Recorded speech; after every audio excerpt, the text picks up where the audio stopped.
what I've come to learn in 26 years of doing this work is that there's three elements that really define if a thing can survive spiritually in a community. One is, what does the land want? Mm-hmm. What do the people want? And what does the spirit want? And if you can address those three things, then you'll have something. But if those three things aren't solidified and they're not taken into consideration and they're not acted upon, then nothing gets to exist. I'm Colleen Akiko, host of We Be the Change. I recorded today's episode on January 1st of 2026.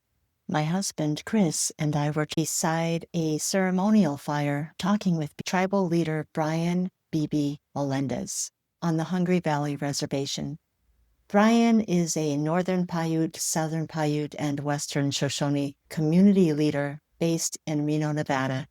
He allowed me to record this on my phone, so you'll hear fire crackles and various people in the background, and you'll also hear Brian describe what he calls the third kind of sacred space, and how it emerges when people commit themselves to the land, to one another, and to the stories that shape them. You may also hear how he describes leadership in patiently removing the obstacles so something could grow and have a long-term impact. So join us now with others by the fire. There are places in the world, right, that exist that people in all walks of life would agree that something is sacred, right? Mecca, Medina, Grand Canyon, the pyramids, Sedona. like the Sedona, like whatever it is, right? They look at a thing and say, hey, there's this sacred space, and we all agree. When you walk by it, you see it, you can feel it, you have a name for it, there's like a story, there's like an understanding of this sacred space. That's the first type of sacred space. The second type of sacred space that Vine Deloria is talking about is when you go to another type of sacred space and you're like, oh, well, there's this mountain, there's this place, it has a story, has a name, not as like well known into the world, but it's enough where we kind of like look at it, you feel it, you're like, okay, I could see this, I could feel this, I could recognize it. The people knew there was a thing. Maybe the storyline wasn't as pronounced as like other types of things. And maybe we forgot the stories of it. Maybe we forgot something. There's something about it, but we recognize it. And you don't need Wikipedia, you don't need glossaries of like why or how it is. You just know that there's something there. And then the third type of sacred space is the one that I'm most interested in as a person now, like a modern Indigenous person. The third type of sacred space is the one that Vine Deloria talks about, is the one that is yet to be defined. Wow. He said that sacred space is the thing that, for whatever reason, that the people moved towards a thing. They created a space, they made a thing, and they put so much emphasis in like trying to connect back to that land, to the things that are there that make it sacred. Right? Is the sacredness, does it come from the willingness to not have to define what it is? I think the sacredness is like this place here. If you look at it like in the most superficial way, you're like, we're in somebody's backyard, right? You're in somebody's backyard. It's a property. It's a thing. You've created a space where you're like, we're going to pray here. There's wood there. There's a fireplace here. There's like an altar here. There's some real minimal things here. But even in this small capacity, it's not the same size as the mountain per se, or a pyramid or a temple or a church, right? But this place that we use, how we use it, when we use it, becomes a sacred space, right? Over there on the other side of the mountain, we have our Sundance and our ceremonial grounds, these things over there. Before you take that area and you pick up a shovel and you clear some weeds and rocks, you're like, we're going to recognize that this place is going to be a new place for us. It's a new beginning for us. And so therefore, a lot of emphasis gets put into the development of a new sacred space. There's an intention. Yeah, the intent. And how you want to carry it. How you want to like hold it. Like, what do you do with it? And can they see it? Can they feel it? Can they embrace it? And can they carry that thing on? And that's, I think, where we are in our space. And I think that type of sacred space for us has to exist because we grow up on reservations and we're using our current space now for our belief systems, our life ways, it has to hold true because we're limited now in our expansion of where we would have gone in a place that was maybe what our ancestors would have done. It's like we didn't have lines, you didn't have boundaries, you didn't have property, you didn't have real estate, you didn't have that. You're just like, I don't know, the people moved in the land and like wherever they were, that's kind of what was defined for them. But because our acreages of our reservation borders now make it that way for us. So now it has to be. Physical components and the setting are very, very different. For sure. I wonder, your native meditation, it is already done? Mm-hmm. Okay, I revisit that every day. Yeah. And I wonder, the sacredness, for me, it's my willingness to acknowledge that the source is timeless. And For yet, sure. here we are in a moment in the physical place with the physical elements just opening to the timeless. And so the sacredness is already present and its purpose already taking on meaning. For sure. For sure. And the timelessness of it, right? Because time and life experiences have a lot to do with how you're going to carry something. Yeah. Like, how are you going to carry it, right? How do you carry it? And like, it's the range of that experience that gives something life, right? Like last night, the conversation was kind of centered around this idea of compassion, right? Right. And it's like, I was thinking about this and I'm trying to think about it in like a very real way. Yes. If I'm a monk in a mountain, if I'm living in a time in the world where I have a belief system that's like timeless, that I'm just kind of carrying some kind of ideology that goes so far back where I'm saying, hey, you know, I want to talk about compassion or empathy or whatever that is, but from a pre-existing framework and carry it to now, then it's like there's this big giant concept that I'm trying to live with. And that thing is so big. But I look at my life and I'm like, hey, how I live my life compared to this big giant thing that I'm trying to attach myself to, then in some places there's going to be holes. There's going to be gaps because I myself might not think that I'm living up to the ideas that there's this big thing that I can't sometimes comprehend or I can't maybe live up to. Because if I think about myself that way, I'm like, I'm not a monk in a cave, right? It's easier for me if I was like a monk in a cave and like I didn't have a wife and I didn't have a job and I didn't pay a bill and I didn't have like this modern existence. Then I could just sit there as a monk and I could be like, hey, you know what? Compassion's like all that matters because I meditated like 24 hours a day and I didn't need food. I didn't need companionship. I didn't need life experiences. So if you live a certain type of life, the world to you looks different. Now, if you're living in a modern world and you're out in the world and like you have an ex-husband, an ex-wife, there's things right there, right? So you have like jobs that maybe you don't like and there's experiences that you have, chaos, carnage, like life, you know, taxes, whatever that is, right? And you have that. And at the same time, you're trying to say, hey, look, I want to have compassion, but I also have a life that has been hard too.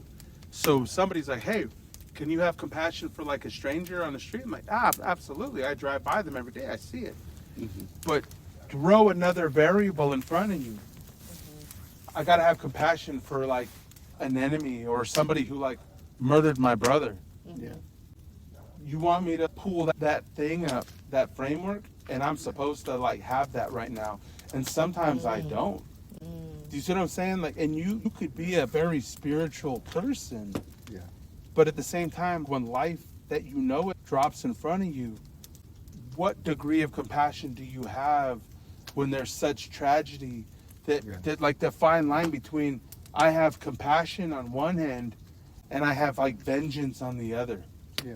And those things are like competing kind of feelings because if I pull myself away from my own life and just try to like explain to you why one thing is really like a prolific part of my identity, but the other thing can just as well be a pivotal part of it. It's in there. It's in the stew. It's in there. It's in the soup. It's in the soup, right? It's a key ingredient to how any of this even started, right? Because compassion in some instances becomes very pivotal when you're in a resting place. It's easy for me after the smoke is settled, after the dust is settled, after I've had time to heal and roll around in it, I can have compassion now because I have understanding of how I got here. But when you're in the visceral experience of humanity, loss, somebody just died, something just happened, something like you were just in this place where your internal system, your whole nervous system is in shambles. Compassion might not be the thing I'm like running to right now. I can't comprehend it.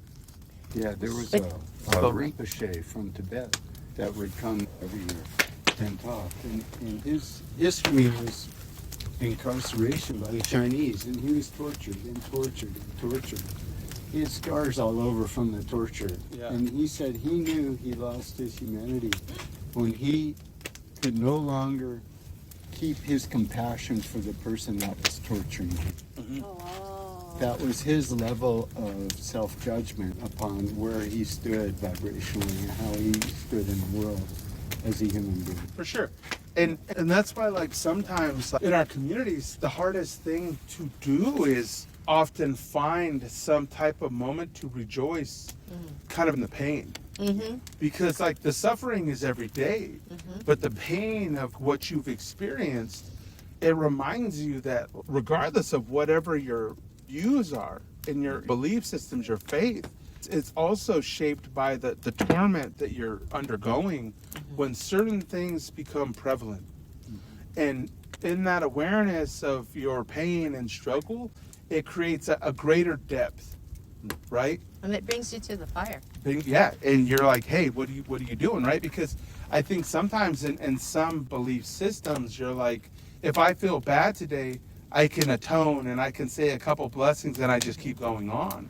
Or if I'm the offender in the world, I can say a couple prayers and a couple like... I can harden my heart. Yeah, I can do a couple things and I can keep moving. But I think in this kind of dynamic, for these belief systems that we're operating in right now, we have a fire going, we're going to pray, we're going to like use the day, right? Because if it was, let's just say, for example, if it was like June 1st, right? If it was June 1st, the sun's out, you're looking at the world, nature kind of is like shaping you because you're like, I like the warmth. It's a beautiful, hot, sunny summer day and all is well in the world. But we're in January 1st, and for us in our community here exclusively, this day, it's a demarcation point for our community here that has shaped us. Yes. This day has shaped us because this day signifies a death of a young person that changed the periphery of our culture. It changed a generation of people in our community. You all full circle, didn't it? Yeah, full circle, right? Yeah, to our knees. So when I look at that mountain, going back to sacred spaces, right, I say that giant mountain over there has a sacred distinction. And I look at the smaller mountain that's like right below it. You can see it. There's like a black mountain right there. Yes. So the big mountain culturally is significant to our culture in a big, big way. That smaller mountain, the one right below it, that's the mountain where my father took his own life, right? So my father took his life right there. Now, if I come right here and you look even closer right here, I'm right here looking at it. Less than 100 yards away, there's a little street light right there. That's where my brother lost his life. So my brother was killed right here. So I have a fireplace right here where we're praying, and less than 100 yards away, I can see where my brother lost his life. So the distinction of closeness, proximity, and sacred space is like this. There's like 3 levels of it. Now, if you don't know that story, and you're just like a person who came in from the outside, they're here like, this is cool, man. I got a fire, I got a sacred space. It's kind of cool what you did here. But the story is much more developed, and it's more incremental to the culture when you can learn about how integral those spaces and steps have been into the development of where we are now 26 years later. And that's what makes what we do here today in our communities very unique, because I couldn't write that. right? Yeah. I couldn't write that story, right? That's when people are saying like reality is like stranger than fiction, right? Because I'm It's all looking in at a that. line. It's an alignment. Yeah. There's an alignment here. And however you want to look at that alignment, right? Somebody could just say, oh, that's a really interesting circumstance. Like this is happenstance, right? Mm. But then I look at it and say to myself, how is that possible that my life cycle as like an Indigenous person here is in such alignment It's like to these that things? is from the mountain to the other mountain to the building to the fire. It's like the whole thing It was like supposed to be. is breathing you. Yeah, And you're The breathing. neighbor. It's coming back into you, and every breath is new, and you're releasing something else into the fire and back all the way to the far and mountain. for sure. And so now, if you think about it in the sense of time, right? Mm. If you think about it almost in the sense of like evolution, right? If it's a spiritual evolution on one hand, you have the evolution of whatever happened to get here. But you know what happens when I go there? Because our right. our Sundance is like right here. Yes. It's also an alignment Yes. from here to here. But I look at that not as spiritual evolution. I look at that as spiritual self-determination. Because I don't think evolution is one of these things where you're kind of forced into adaptation, but I think that is a determination. So Because we've there's determined so much, something else. Pain that is willingly surrendered to there, For sure. that is very connected to everything Everything that's else. lined. It's a perfect line that goes from here to there. And then in that, the determination of which I'm speaking is you've now determined in yourself with a collective of people in generations to say, we're going to use this momentum of our storyline, of our history, of our past, of our identities, and we're going to use this energy for something else. Yeah. And that's what we've done over there in this space, right? So everything is just kind of happening in segments, and so there's a timeline, there's a storyline, there's a purpose. And so Yes. what happens over there has changed generations again. Yes. Absolutely. So it's a really unique derivative of what people have done and can do with their existence. It's so beautiful that it's a physicalization of what's more real than the physical. For sure. And here it is.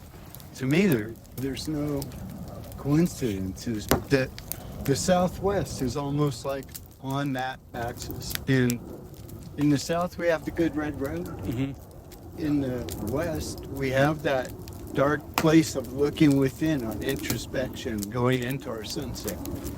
And I'm just seeing this as an opportunity to go deeper and deeper on the Good Red Road into that self-awareness, acknowledging the knowledge of Oh, itself. for sure. And I would also take it a step further, right? And say that when we're thinking about this idea of creating sacred space or looking at something, if a person looks at their life, right?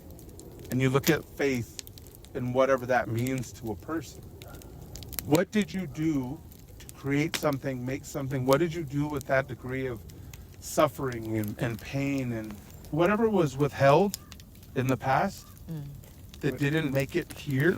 We are in a state of, it's not suspended animation in the sense that we didn't do anything with it. It's more or less that we've taken that moment of inconvenience and struggle and we've planted seeds because we had to, right? Like the people had to live, the community had to live, something had to live. Now, as I was mentioning earlier, that we didn't know when we were planting these seeds what was going to grow from that. We just thought about like the immediate, superficial kind of like trauma response, right, to what happened in that moment. It's like the first thing you do is put out the fire, Yeah. right? And you put out a fire because the house is burning. Yeah. And now you got to put out the fire. And so after that moment kind of occurs, then the rest of it, you're like, okay, now we have to like do something. Now, when we're young people, I was 20 years old when this occurred.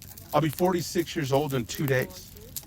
So within 26 years, right, we've seen so much incremental change and shaping of our culture. Like I can look at this place now because I was here 26 years ago, and I can tell you what kind of blood has been put in the dirt, what kind of emphasis has been put in, just to try to get us to a place where we can articulate what has happened. What you're able to witness. While you're talking, I'm looking at how many buffalo skulls are here. Maybe 15, 20 buffalo skulls. And they're in progression. On the far side, all the fur is off. They've been sunbathed, and they look like what I normally see on an altar. Mm-hmm. And part of me is shocked to look in the first row to see that some of those skulls have fur, and you can even see the head of the buffalo. Mm-hmm. To me, listening to what you're saying, I feel the buffalo transition from walking, dying, and spending time in the sun. And the sun is doing something there in the physical, what I'm seeing. It's changing. It is changing, and I think it's like you will see life experiences change a person, right? And when you have great loss and you have like great victory, those things, they coalesce in a way that it makes what you're looking at tolerable. It makes certain aspects of life very tolerable. And when I use the word tolerable, it's because there's a lot of circumstances that people enter into where life doesn't feel like that, No. right? And that's why even like last night, and I was kind of mentioning this when we were at the event, and it was like, and I wasn't trying to be disrespectful to the moment, but it's like there's something really conflicting in a real natural way, and it's okay that it is that way, right? Because you're human. Because you're human, and it's like, hey, I know that the theme is I'm supposed to have compassion, and there's like this openness in my heart that I'm supposed to hold for every kind of thing, and I'm supposed to be the better person to like be a representative of like a beautiful feeling. But if I look at the totality of life in pain and suffering and structure and like things that have also happened, sure, like It's there. it's there. Yeah. Like there's very visceral moments in a person's life that you're like, you know how many people we've buried, you know how many things that have happened, and that's why I was kind of also like using that comical moment. I was talking about like a baby, where I'm like, if I just looked at like a baby, or I looked at like a little baby, and I thought to myself, I want to have compassion for like this little baby that's like in front of me. It's easier for me from time to time to look at a child that just needs to be fed and cared for, and have compassion and love for this thing that has done nothing to me. Yes. Do you see what I'm saying? Because Yeah. like if I look at like a little baby, I'm like, That's hey, easy. that's easy. Yeah. And so when you get lost in the transition of life, you may not have compassion for someone another who kicks you when you're down. For sure. Like I've been kicked in the ground when like something else has happened. Yeah. And it's hard to go from a place where there's this sense of unfairness, inequity, inequality, torture, and mayhem, versus I'm looking at a child and I can set aside my own life experiences and go directly to the child and let nature take over and say, as an adult, I have to feed this child, and this child didn't ask for whatever it asked for. I just need to step in and do my job as a human and give life. And that's a lot easier It's a lot to easier. say, I want to have compassion for something that's like a child, and like just feed the child and take care of the child.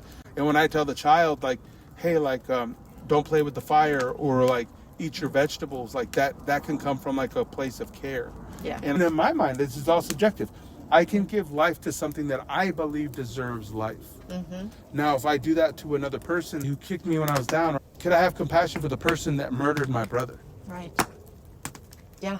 Do you see what I'm saying? Like, these are very real conflicting things, because I'm not a monk in a cave. Like, I don't have an existence in my culture where I'm so separated from a life experience that allows me only solely to see subject matter like in a vacuum. Like I don't have that, because my culture and my ancestors may have lived a life that I didn't live, so I can look at them in a pristine way and carry their message in a pristine way. But I also understand that there's many things in my life and about my identity and about who I am as a person that I wouldn't even deem as pristine. Not even Well, close. of course not. None of us could. But some people do. If we're honest. But some people do. Well, and that's why I think the struggle because is. the layers, they only go down to a pretty shallow layer, but if they kept going deep. To paint the picture that way, that we're better than that. Oh yeah, we're better than that. But behind closed doors, all The the hate and separation. animosity comes out. And by golly, it's tough to get on top of that one. Yeah.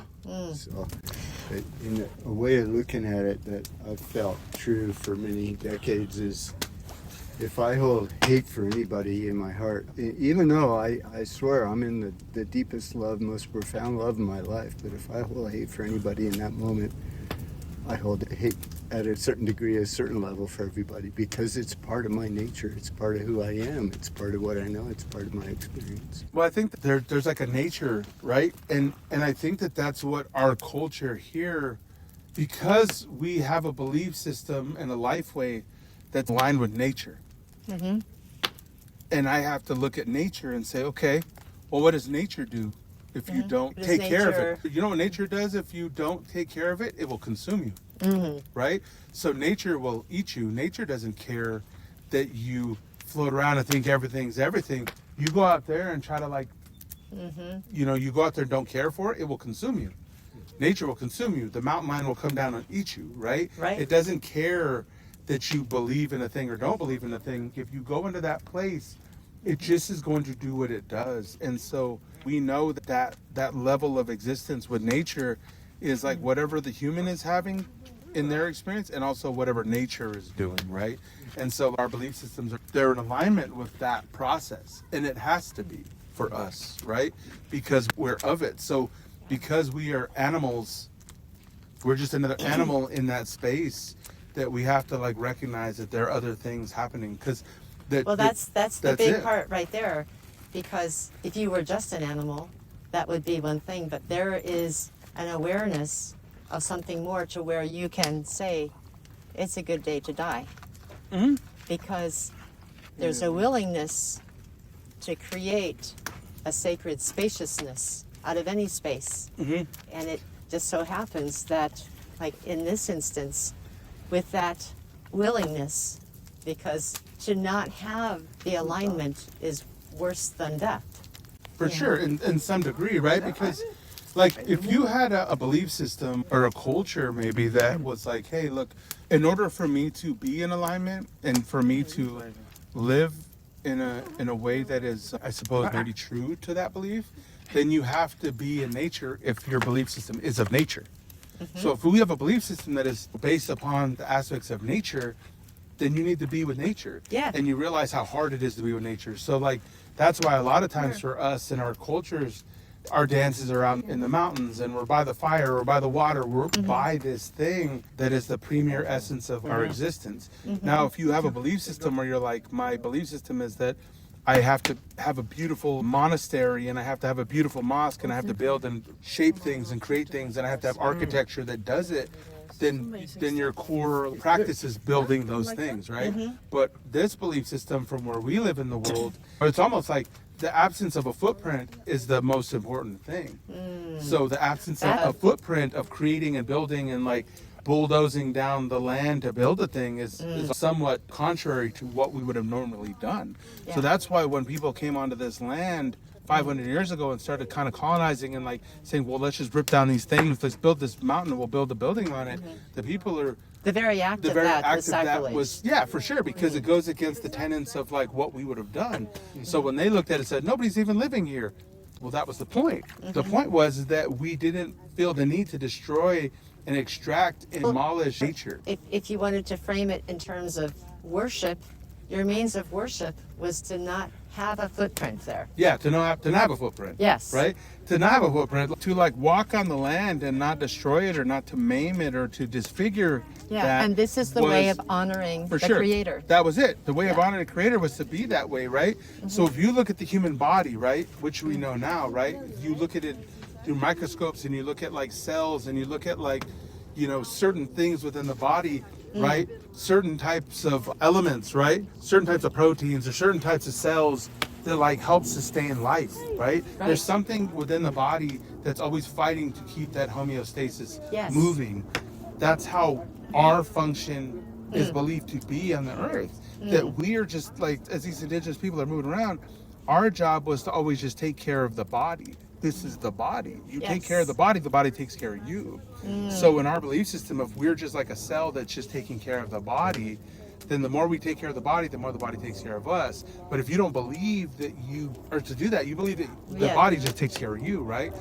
That you don't even think it's a body. You don't even think about it as a body. You don't even think about it as life. That's why like certain belief systems that exist in this world, what they do is they separate nature from their belief, right? So that's when they say like, nature's here for us, extraction's here for us, this is all for us. And like, that's why they don't give this idea or existence of a soul or an energy to anything that's inanimate to humanity, right? So like, you're like, well, the tree has no life, the rock has no life, the water has no life, nothing has life, just we have life and we're the only thing that matter. It's easy to destroy and break and sell off and own something that doesn't. Because it's not a part of yourself. No, because it's not a part of you. It's separate. So like, You just flat don't see it as any way. well, you don't want to. Be a part. It's not in your interest as a landowner, a lord, as an owner, as a person who needs to extract a thing.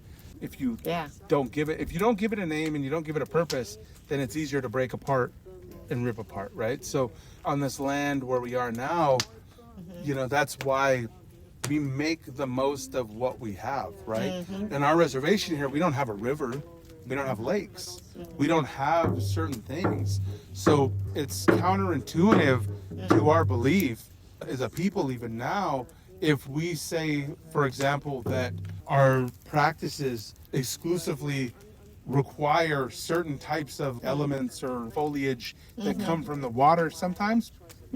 That's just an example, right? You're like, well, you're in a desert, there's not water here. So if we had to have a structure in our belief system that says, well, we have to have X amount of things that come from this type of terrain just to exist here, then we've limited ourselves in the growth potential that we have moving forward. Because that means we're always importing something in. We're always like going in and out of a thing, which is fine to some degree, but it doesn't work in the short term if you're just trying to create sustainability. Well, recognize what's already here in a way that honors why it's here and always asking why. So if someone says, oh, you're not doing it right, you need to have such and such a thing, the natural question is, well, why? Why do you say that? Well, I could see why they say it. Like, I understand why they say it. Because that's their frame. Because their frame of reference is whatever life has taught them to be. But I would say that in the sense that we could have a discussion about like evolution, right? It's like whatever evolves in that space, it determines like what can exist and what can't exist. So if you take a people and you take somebody who like, I guess lives in Alaska, right? You're like, I live in the tundra, and you're like, because it's true for them there. because it's true for them, right? Because you do what you have to do when you live in the snow and the ice. Now, if you live in like the desert, like in the Sonoran Desert, you do what you have to do in the Sonoran Desert. Or if you live by the Great Lakes, it's the same thing, right? Like whatever you have access to and your land will allow you to do is what shapes your culture and your beliefs. So I could empathize with the fact that if they believe that what it is for them and their worldview and their environment is true and actual for them there, then I would agree with that. But I would say you take those people from their initial space and you drop them here. Which is what you're doing with people in Honduras, right? For sure. Yeah. And that's why like when we go there, we have to always go into a space where we're trying to be as extremely mindful of the fact that when we're helping external communities in other indigenous spaces, our job is to always go in with this idea that our purpose is never to be the colonizers of other people in other spaces. Exactly. And the beauty is when we see Spirit, the Source, Creator, expressing all these facets of what's real and true in different places, different ways, and they're all really together. They're all woven together. Somehow seeing that, it's kind of like finding a distant cousin who looks different than you. Dress is different. And like I said, some people are better prepared for that expression, right? Some people are better prepared to want to see themselves and other people. Some people are better prepared at having an open heart and open mind towards whatever the possibilities are of that, right? Some people aren't. Some people aren't. Like some people, like they don't have a desire to want to see anything. Right. They just see what they see. You know? And Yeah. that's it. Yeah. That is the tragedy of our time. Well, I mean, you see it in all aspects, right? Because the human condition, right? It doesn't always mean that we want to see ourselves in other people. Right. Like we're like, Well, They're that's not- scary. they're not- There's no control in that No. whatsoever. no. And there's kind of pros and cons to those experiences as well, right? Like as to why people do what they do and how they do what they do. And I think in this experience we're having here on the Hunger Valley Indian Reservation in, you know, the end of 2025, I would say this, that this moment right now, probably the best way I could define like what we're doing in this place, and I'm just kind of pulling from like the pre-COVID days, this is a variant of what Native spirituality has become for us over the last like 2+ decades, right? Because if you drop certain elements in the ground, you plant certain seeds in the ground, and you water it and you care for it and you look at it, something grows from the land. And because what I've come to learn in 26 years of doing this work is that there's 3 elements that really define if a thing can survive spiritually in a community. One is, what does the land want? What do the people want? And what does the spirit want? And if you can address those 3 things, then you'll have something. But if those 3 things aren't solidified and they're not taken into a consideration and they're not acted upon, then nothing gets to exist. What if the people realize they're so thirsty that all they want is what spirit wants, knowing that Creator created the land? Is that too airy-fairy? Well, that's what I'm saying. There's 3 elements here. Now that So you need to fully embrace your human exactly. physical. So if you just solely relied on what you believe spirit wanted, then that doesn't account for the people and the land. And that sustainability only goes as far as your longevity. It only goes as far as your mind and what you believe. Now, when you get old and So die, what you're saying it is doesn't carry there's on. 3 distinctions. There's no separation between the 3 distinctions, but they're distinct. Well, it's the same thing as a body, right? Right, So when you one think body. about one body, right? Because you have blood and you have flesh and you have bones. Right. But you can have a body that doesn't have life. You can have a dead body. Yeah. But if you want a live body, then there's the flesh, the meat, and the bones, and actual life. They all have to be And it all has healthy. to be healthy and it has to be alive. And so what I'm saying is a collective's idea of a thing in spirit, you may have a combination of like the spirit and maybe the people, but if you don't have the land to attach it to, then again, it's not grounded in anything. You may have the ground, the land may want something, but the people don't want it. Right. So then you don't have people to cultivate the land and take it and develop it and build it. So that's why I said I've learned that these 3 things are vital in the discovery of what could be. As a non-native person, I feel like the time is very ripe for what you're saying to enter into all the systems that be in the culture, because it's so sick right now. I find that myself personally, before I had an understanding of land, for instance, I would find that if I really needed to have peace and connect with spirit, I had to get on my face and put my cheek on the ground. That's the point for me personally where I felt a connection.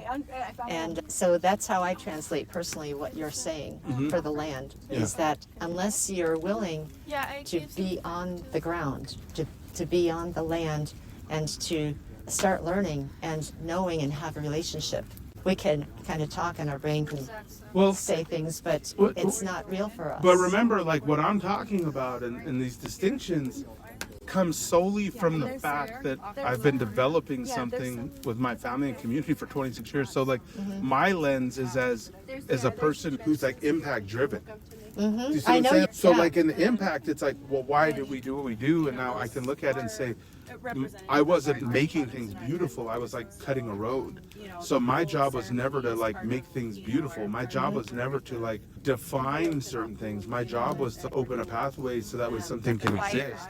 So it would almost be like, if I was in the first phase of development, it's like I just took a shovel and a rake and scraped away the land and planted a seed, but I don't know what came. And so 26 years later, other people came and they're like, hey, I think we should put a bench here or something. Like other people started to like really shape that part, because what I'm saying is like, you know, from an impact position, it's more or less that some people, they don't in their minds think about the culture like that. They're solely just like, I just want to be by the fire and I just want to like smell the smoke and I just want to say some prayers and I want to go home. Maybe they're never going to be those people who are thinking holistically about what all that means and the totality of effort that goes into the development of something.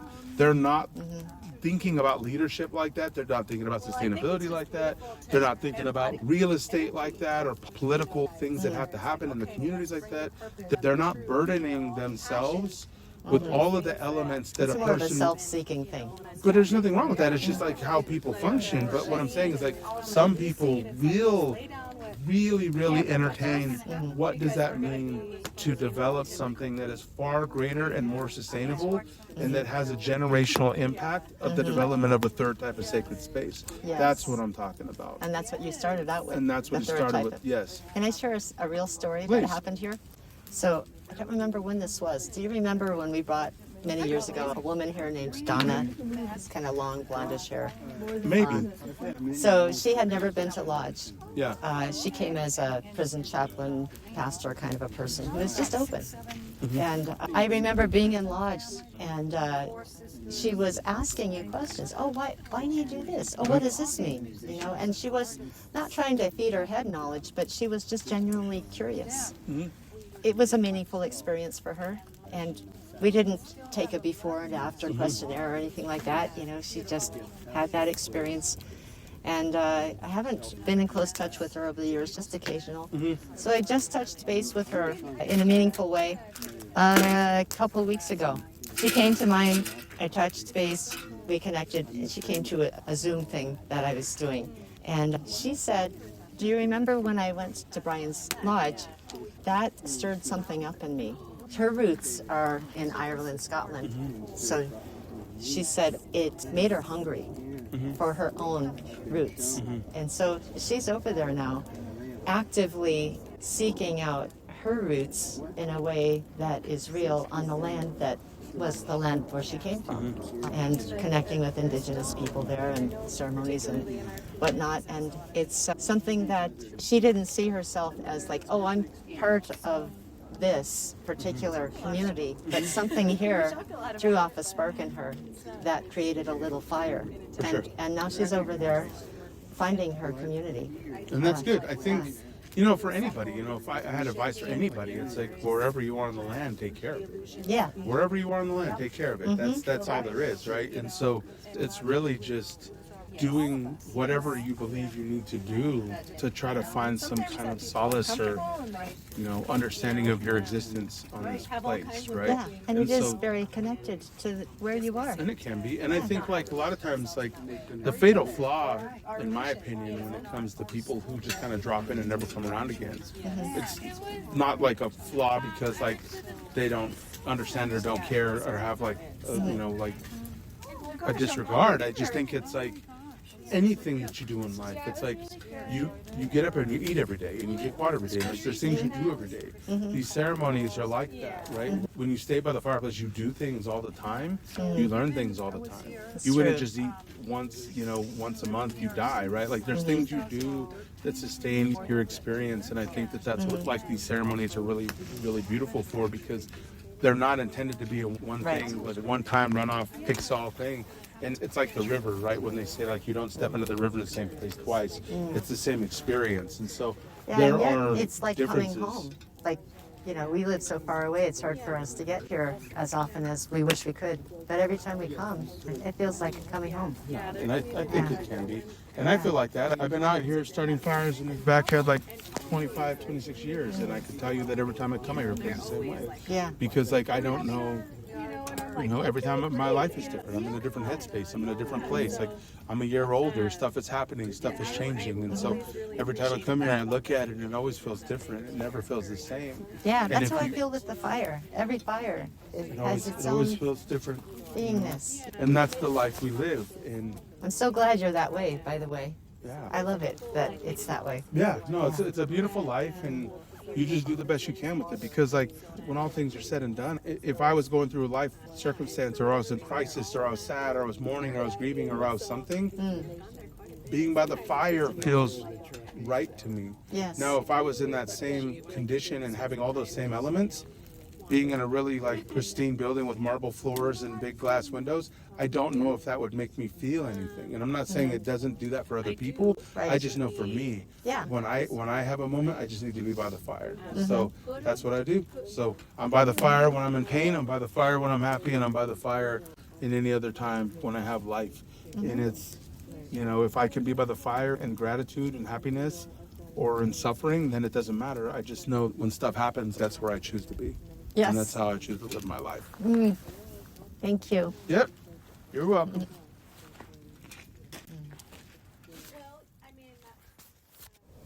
You've been listening to a fireside conversation with tribal leader Brian "BB" Melendez. You can learn more about him and his work at tribalminds.org. If this reflection on land and memory and sacred space spoke to you, you're invited into the Bowl of Light Cafe. It's a place to explore these kinds of ideas in your own life, in conversation and connection with others. You can also find resources there for expanding and deepening your wisdom. Your invitation is on my website at songrise.live. That's SONGRISE.LIVE. Thanks for listening. The pain of what you've experienced, it reminds you that regardless of whatever your views are in your belief systems, your faith, it's also shaped by the torment that you're undergoing when certain things become prevalent. And in that awareness of your pain and struggle, it creates a greater depth, right? And it brings you to the fire. Yeah.